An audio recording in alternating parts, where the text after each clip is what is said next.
the description or scan the QR code on the screen. And guess what? You get 14 days free to try it out. I did. And building my family tree was incredibly easy. All I had to do was sign up on MyHeritage.com with my name and surname, James Miller, my full date of birth, and my place of birth. The next step was to fill in my magic 7. That's me, my parents, and my 4 grandparents. Adding these 7 people is enough for MyHeritage to find an instant discovery and start growing your family tree automatically. Once I hit done, MyHeritage instantly found matches connected to my family tree, and I was able to easily add them with just a click. It was amazing seeing my family tree start expanding in seconds. What's more, MyHeritage has a massive database of over 36 billion historical documents to sift through and find records of your family members. I was able to find a yearbook photo of my grandmother back when she was a spritly teenager. She was so excited because she had lost hers years ago. But that's not even the coolest thing on MyHeritage.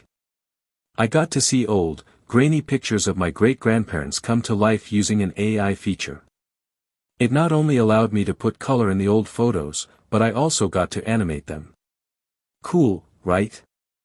Ready to discover the real you? Get a 14-day free trial for MyHeritage using the link in the description or by scanning the QR code on screen. Level 1 On-Stage Death of Tommy Cooper. Tommy Cooper was one of the most recognizable comedians in the UK. He gained popularity through his prop comedy, with his running gag being that most of his tricks would go wrong. His clumsy persona and infectious laughter became his defining features, making him a household name across the country.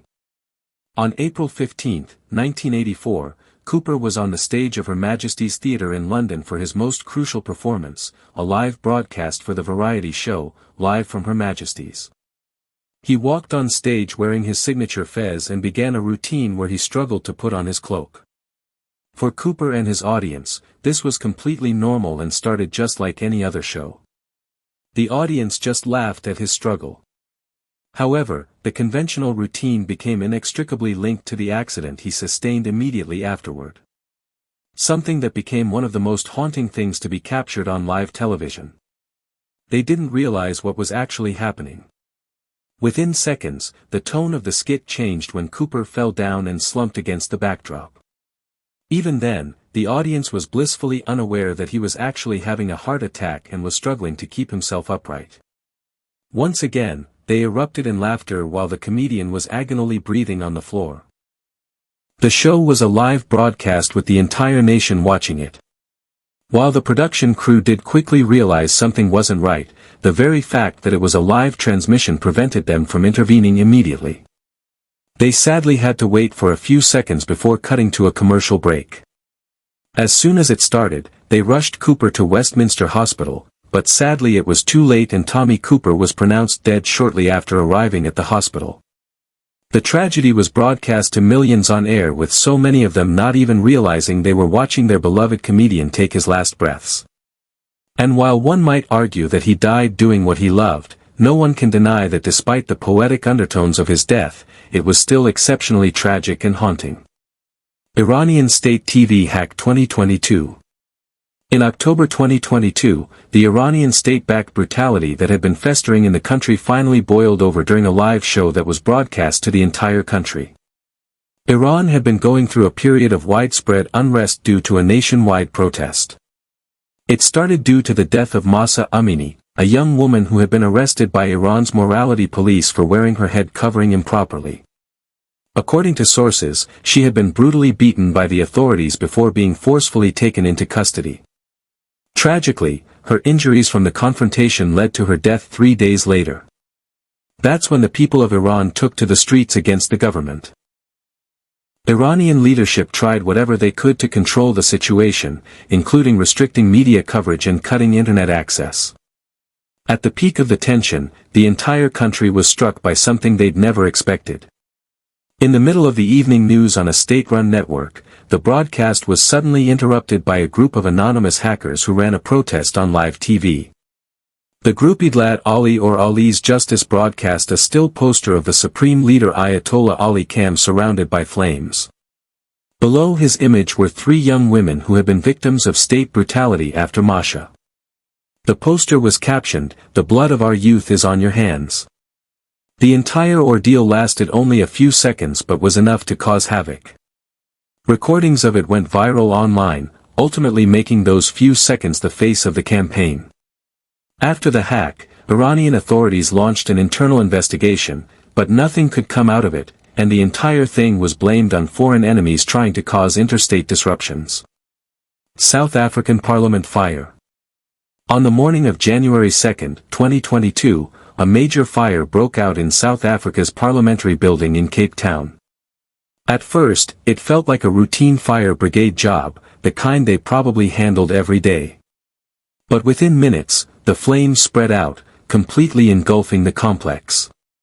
It burned for an entire day and was completely out of control before it was finally put out.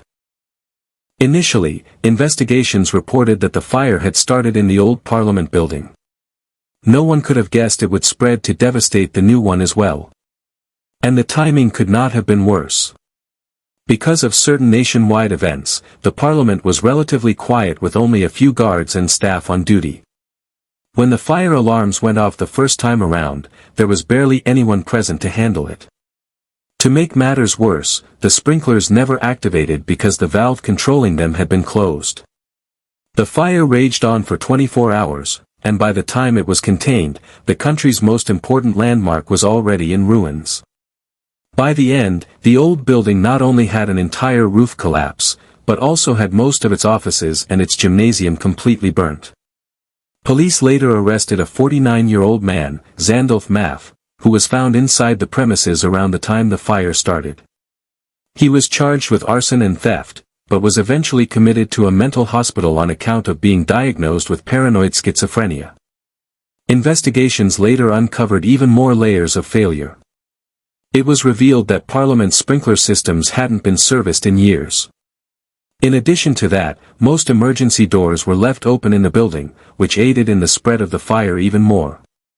But thankfully, most historic artifacts inside were later reported to be safe. Since then, restoration has been in full force, set to be completed this year. Anonymous attacks on Russian media. February 22 marked the start of one of the most significant events of the 21st century. Was the month when Russia launched a full-scale invasion on Ukraine, initiating a war that is still going on to this day. However, with an event this big, there were bound to be certain ripple effects that shaped the course of what followed. Because this war unfolded in the age of social media, digital propaganda and online information became another front line. Just days after Russia invaded Ukraine, the activist group known as Anonymous announced that they were launching a cyber war against the Russian government. Within hours, it began taking open responsibility for cyber attacks on various state-backed media websites and news outlets.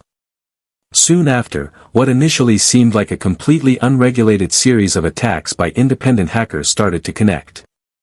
Anonymous leaked massive amounts of sensitive data from government ministries and arms companies supporting the Russian military. Major outlets like RT and state news agencies went offline for hours. And in certain extreme cases, broadcasts were hijacked and replaced with footage of Ukrainian destruction and anti-war slogans like, "On your hands is the blood of thousands of Ukrainians and their hundreds of children. TV and the authorities are lying. No to war." Many people tried to downplay the attacks to make it seem like anything but a coordinated effort to thwart the Russian invasion. But things took a serious turn when Putin himself began to be personally affected by the entire ordeal. His private super yacht was reportedly hacked by a group associated with Anonymous. The only thing they did was troll him by setting the yacht's destination to hell and changing the vehicle's call sign to FKTN. Putin. In the grand scheme of things, it was still unprecedented. In the moments that followed, Anonymous continued to claim responsibility for new breaches, but these were quickly brought under control by the Russian representatives. However, despite how minimal the impact might have been, anonymous taking part in cyber warfare against a nation showed how vulnerable most controlled media networks were. Level 2, Mexican News Earthquake Shake Level 2 2017. On September 19, 2017, Mexico was struck with one of the most intense earthquakes in the country's contemporary history. At around 1:14 p.m. local time, the entire country began to shake with tremors that reached 7.1 on the Richter scale. Naturally, the timing of the quake allowed it to be caught on multiple live news shows on the local networks. One of the most prominent moments from the devastation was caught in a now famous news clip from the local channel 40V. A senior anchor at the channel was in the middle of reading his midday report when the entire studio began to rumble uncontrollably. Within seconds, the completely normal everyday news segment turned into something straight out of a movie.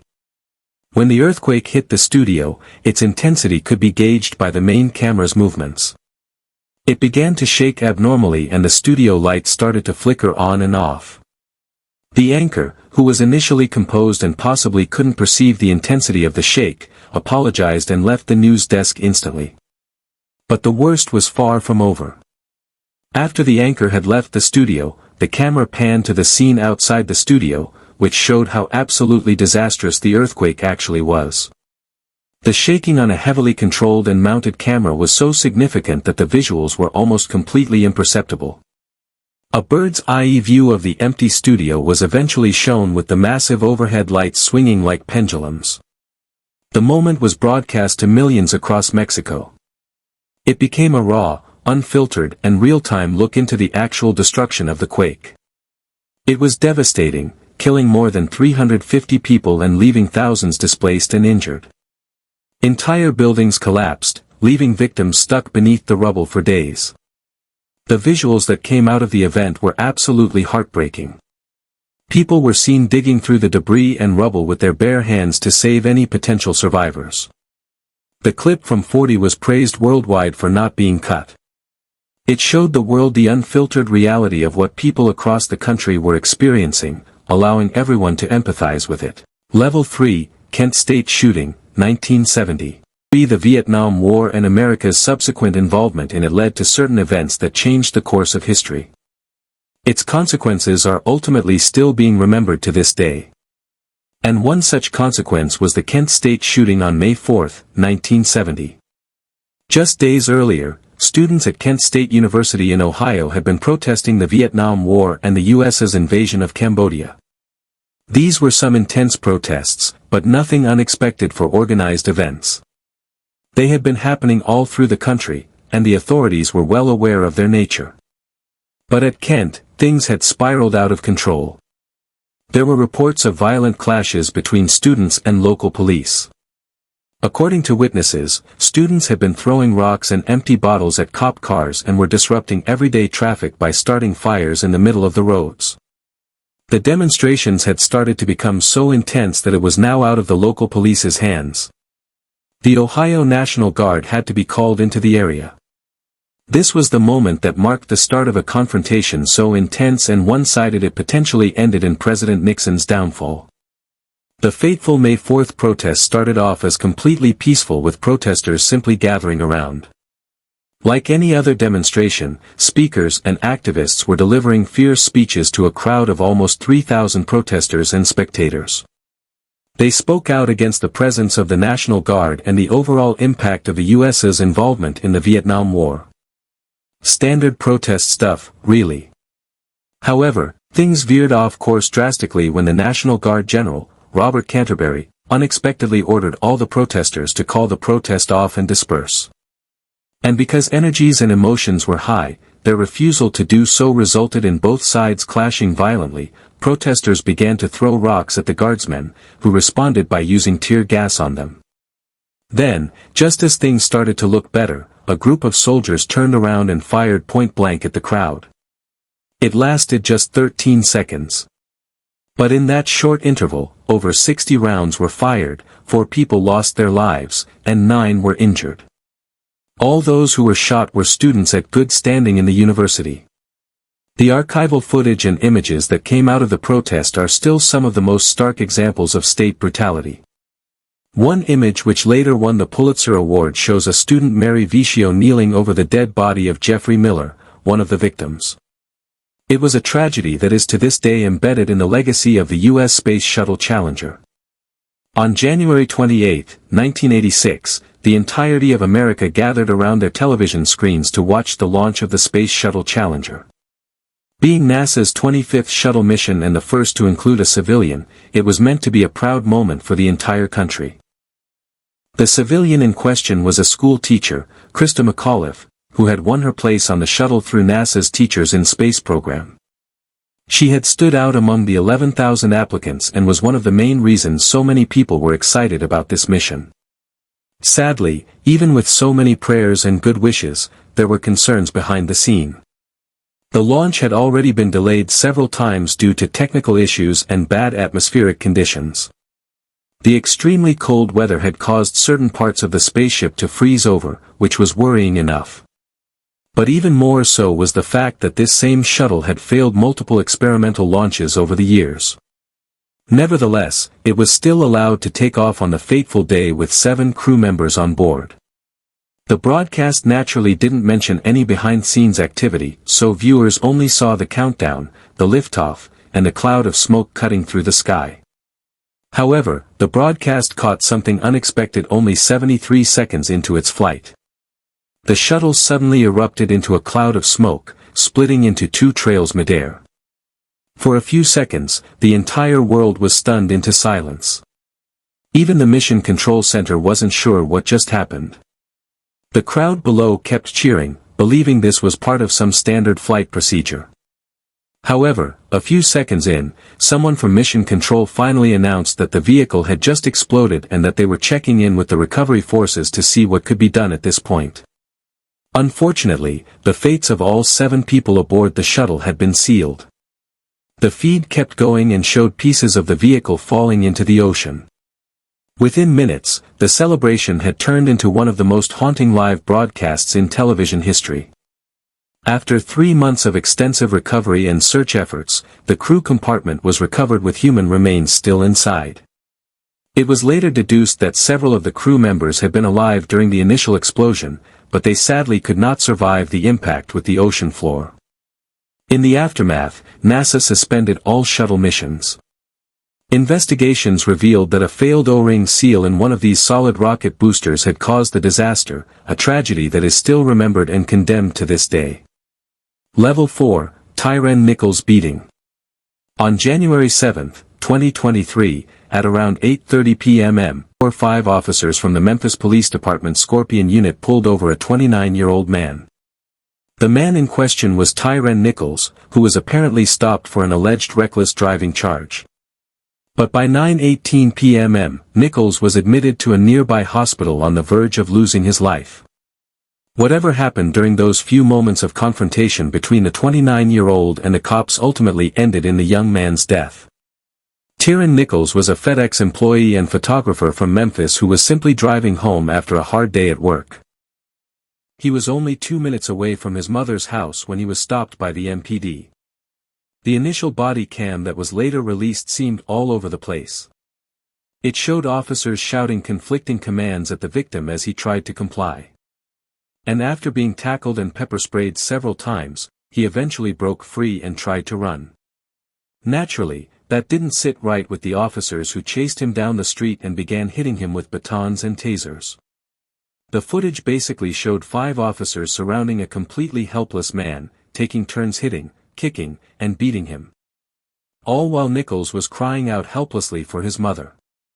A few moments later, he was completely limp and was propped against the side of a police car.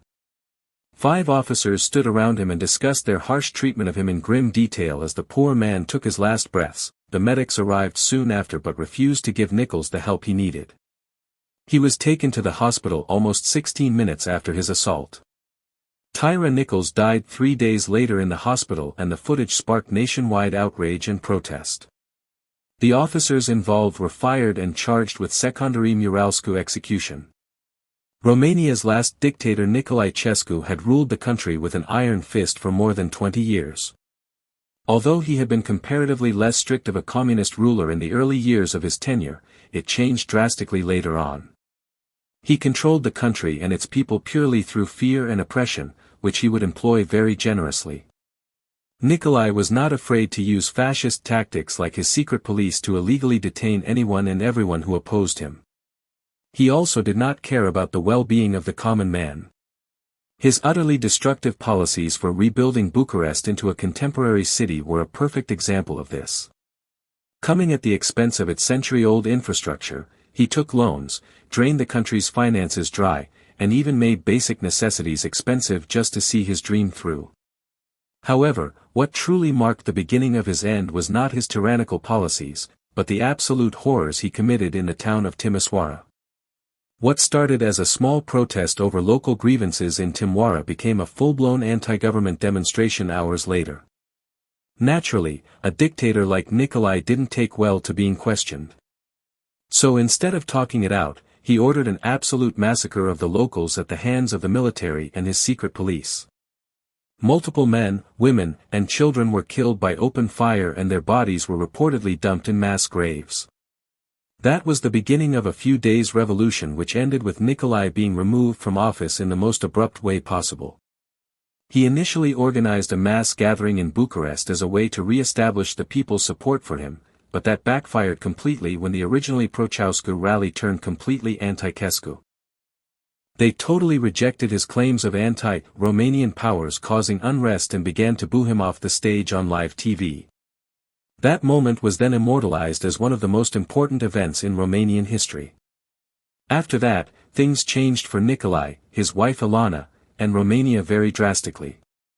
On December 25, the couple faced an unnaturally hastily arranged trial that was broadcast yet again on national television. In under an hour, both of them were charged with genocide and gathering of wealth. Elena and Nicolae Ceausescu were consequently sentenced to death by a firing squad. They were bound by their hands and were escorted outside with the entire country watching them through their TV screens. They were executed with automatic rifles before they could even make sense of what was happening to them. It was the moment that marked the beginning of some sort of normality for the Romanian people. But the ramifications of Nikolai's rule and his execution are still being felt to this day. Rodney King beating aftermath riots 1992. On March 19, 1991, a bystander in Los Angeles captured a scene that would soon end up causing one of the biggest riots in America. The video showed 4 LAPD officers repeatedly hitting an unarmed black man named Rodney King with batons while he lay on the ground semi-unconscious. The sheer force used on King was enough to cause a nationwide outrage when the footage was aired on national television. Naturally, it became a symbol of police brutality and racial inequality. In an ideal world, it would have been enough to get the 4 officers severe sentences. After all, it showed the victim being horrifically struck by the 4 officers more than 50 times while a large group of them stood around hurling insults at him. However, when the officers did go for their trial in 1992, all 4 of them were acquitted. That moment marked the beginning of one of the most violent riots in American history. Within hours of the verdict, the entire cities of Los Angeles erupted. The media coverage of the riots was extensive and showed every single angle. People were understandably angry, but certain moments went way too far. Buildings were being lit on fire, shops were being looted, and completely innocent bystanders were being made targets. One widely broadcast example was when truck driver Reginald Denny was dragged from his vehicle and beaten by rioters at an intersection. Thankfully, he was saved by kind strangers who instantly rushed him to the hospital. For 6 days, TV networks aired the destruction almost non-stop. When order was finally restored 6 days later, Los Angeles looked unrecognizable. More than 2,300 people were injured, around 12,000 were arrested, and damages exceeded $1 billion. Sadly, 60 people also lost their lives.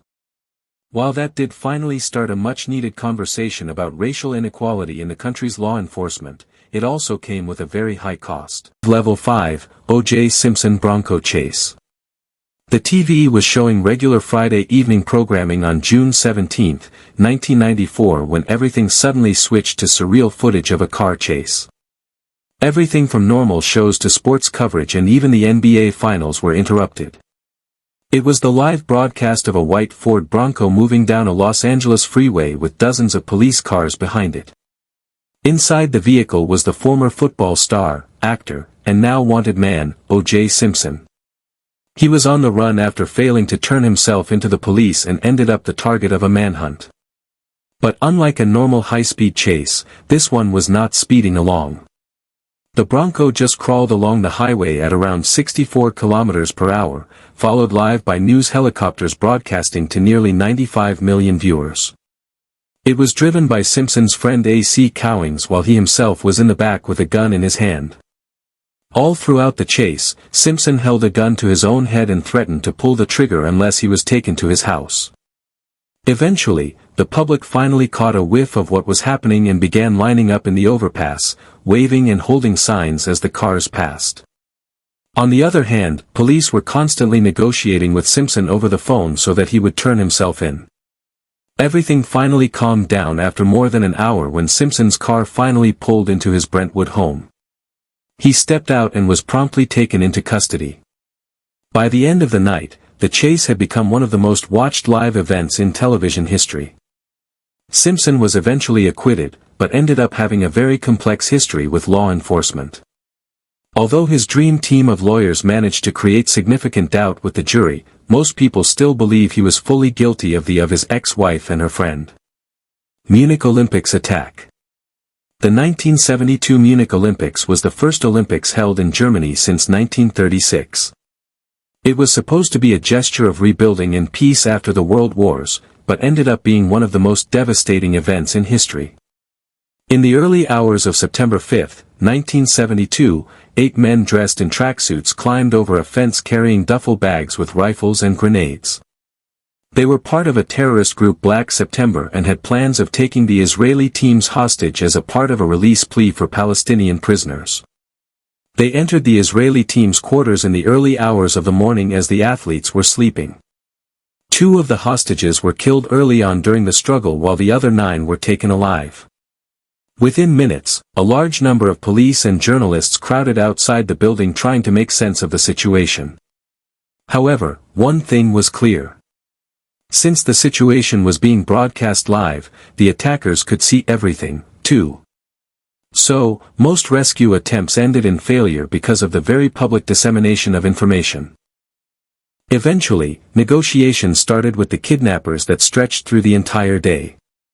They demanded safe passage to Egypt through a plane where they would exchange the hostages. Law enforcement feigned agreement with these demands, but the actual plan was for the terrorists and hostages to be escorted to Frissenfeld Brook Air Base where they would be rescued. However, at the Fenfeld Air Base, the rescue attempt failed miserably. There were no trained snipers and they lacked a proper chain of command, which escalated the situation beyond belief. The operation ended with all 9 hostages dead along with a German officer and 5 of the attackers and 3 others were captured alive. In total, it was a complete and utter tragedy that ended with 17 people dead. Although the games resumed after a memorial service, the broadcasts had already been etched into history. Senna crash. The 1994 San Marino Grand Prix was already under intense scrutiny after driver Roland Ratzenberger lost his life during qualifying. Despite most people not being comfortable with the tournament taking place, it went ahead anyway. Naturally, for a competition as popular as the Grand Prix, millions of people tuned in from all over the world to watch it live. Ratzenberger's death had cast a dark shadow and everyone was hoping for things to return to normal with the upcoming matches. However, what happened next became one of the worst events to ever happen in a Grand Prix. Ayrton Senna was a legendary Brazilian race car driver who was known and loved all around the world. He was a 3-time world champion who was on his way to cement his legacy by moving to the Williams-Renault team. Sadly, the car had problems that would later end up reshaping F1 racing itself. On the 7th lap of the race, Ayrton Senna's car rounded the corner at more than 300 km per hour. He was still in the lead and would have possibly won the race if not for the unforeseen tragedy. As Senna approached the corner, some mechanical error prevented it from turning properly. That caused the car to crash fatally into the concrete wall. The impact was so violent and sudden that resulting debris flew all over the track and spectator area. When the smoke finally dissipated and the camera panned to Santa, it was clear something was wrong. Everyone had expected him to climb out or at least make some sort of movement to indicate that he was fine. However, he was completely still and only twitched slightly once, which people assumed was most likely his last breath. One of Senna's front wheels had snapped loose and struck his helmet, causing a fatal skull fracture. While the area was sealed off by marshals almost instantly, it took the medical team more than 3 minutes to reach Senna. They tried to give him first aid, but it was already. He was airlifted to Bologna's major hospital, where doctors declared him dead at 6:40 p.m. local time. He was only 34. The crash became one of the most widely viewed live tragedies in sports history. In total, the weekend left 2 drivers dead and several others injured. This was finally the point when new safety standards were introduced into F1. It wouldn't be until 2014 that another driver, Jules Bianchi, would suffer injuries at the Japanese Grand Prix that would later claim his life. Nepal protests 2025.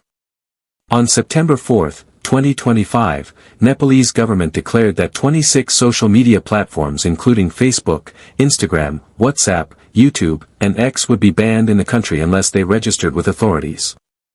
For most Nepali people, this was a clear sign of tyrannical rule. Politicians that were already widely accused of corruption and favoritism. Since most young people depended on online workspaces for their livelihoods, it was seen as a direct attack on their financial stability. And considering how Nepal's median age is 25, a large part of its population was job-seeking Generation Z. These young people refused to give in to the government's absurd policies. As a result, mass protests were organized all over the country, predominantly consisting of Gen Zers. Soon enough, these demonstrations went beyond the social media problem and turned fully anti-government. Nepali people simply wanted accountability, less corruption, and better governance from their leaders. But as history has shown time and again, accountability has never sat right with politicians. So instead of conceding to their people's demands, the Nepali government put up barriers to thwart the protests. Police and law enforcement agencies were deployed that used tear gas, water cannons, and rubber bullets on their own people. Tensions kept rising as the crowd refused to give up and pushed against barricades, both metaphorically and physically. Tragically, water cannons and rubber bullets were the mildest tactics the state deployed against its people. On September 8, when protesters attempted to breach the parliament complex, forces responded with live ammunition. At least 19 people were killed and over 100 injured in these clashes. Later on, the number of deaths rose to 75 with more than 2,000 people injured. It was later reported that most of the casualties were because of trauma to the head, chest, abdomen, and neck. And tragically, at least one of the victims was a 12-year-old child. The aftermath of the massacre was almost instant, and it was widely covered by national and international media. Prime Minister K.P. Sharma Oli immediately resigned and fled to an army barracks. This resulted in the quick formation of an interim government. Chief Justice Shashali Key was appointed as the first female prime minister who is to be in charge until elections in early 2026. But for the victims and their families, there has been little meaningful relief. After all, losing your life while simply employing your basic right to freedom of speech is a tragedy.